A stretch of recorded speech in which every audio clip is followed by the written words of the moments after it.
ડીસામાં ₹8.81 કરોડના ખર્ચે બસ પોર્ટ બનશે. બસ સ્ટેશનને રિનોવેશન કરી બસ પોર્ટ બનાવવામાં આવશે. પ્રવીણ માળી.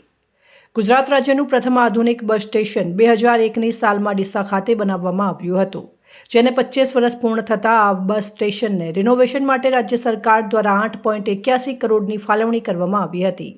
ત્યારે આ બસ સ્ટેશનના રિનોવેશનના ખાતમુહૂર્ત પ્રસંગે રાજ્ય સરકારના વાહન વ્યવહાર અને વન પર્યાવરણ મંત્રી પ્રવીણભાઈ માળી ખાસ ઉપસ્થિત રહ્યા હતા. આ બસ સ્ટેશનને રિનોવેશન કરી ગુજરાતનું નંબર 1 બસ પોર્ટ બને તે માટે રાજ્ય સરકાર દ્વારા આ ગ્રાન્ટની ફાળવણી કરવામાં આવી રહી છે.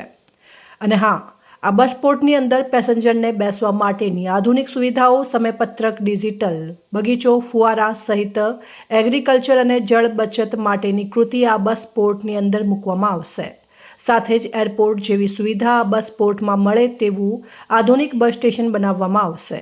આ બાબતે રાજ્ય સરકારના વન અને પર્યાવરણ તેમજ વાહન વ્યવહાર મંત્રી પ્રવીણ માળીએ જણાવ્યું હતું કે ગુજરાતનું પ્રથમ મોડલ બસ સ્ટેશન ડીસામાં બન્યું હતું અને આજે બસ પોર્ટ પણ ડીસામાં ગુજરાતનું પ્રથમ બની રહ્યું છે.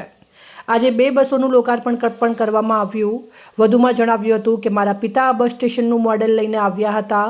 આજે 25 વર્ષ થયા, હાલ રિનોવેશનની જરૂર છે. એટલે કે સરકારે ₹8.81 કરોડ મંજૂર કર્યા છે, જેમાં જળ બચાવ માટે કલ્ચર બનશે, થીમ પણ બનશે અને ટોયલેટને રેટિંગ મળે એવું ટોયલેટ બનશે. એરપોર્ટ જેવું બસ સ્ટેશન બનશે. સફાઈ બાબતે પ્રજાના સહયોગની જરૂર છે.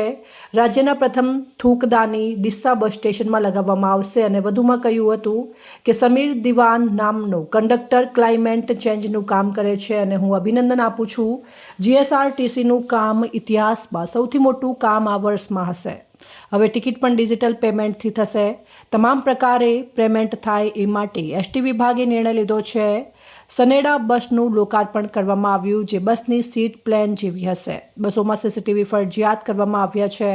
બસ આધુનિક સિસ્ટમવાળી બનશે. સલામત સવારી બસ અમારી. આજે આ સૂત્ર સાર્થક થઈ રહ્યું છે.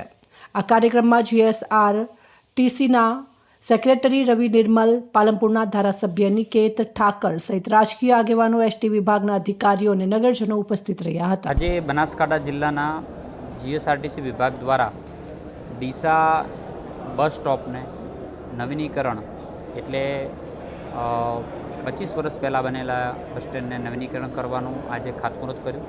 સાથે પાલનપુરની અંદર વર્કશોપનું 4.5 કરોડના ખર્ચે આજે લોકાર્પણ કરવામાં આવ્યું છે. એમાં પ્રેરક ઉપસ્થિત માન્ય ધારાસભ્ય શ્રી અનિકેતભાઈના પ્રેરક ઉપસ્થિતિની અંદર આ કાર્યક્રમ સંપન્ન થયો. GSRTC લોકોની સુખાકારી માટે જે કંઈ સુવિધા ખૂટતી હોય તે કરવા માટે તત્પર છે અને એના જ ભાગરૂપે આજે ડીસાનું બસ સ્ટેશન અને જોડે પાલનપુરનું વર્કશોપનું આજે લોકાર્પણ કરવામાં આવ્યું છે. અહેવાલ અમૃત માળી, સંબંધ ભારત ન્યૂઝ, ડીસા.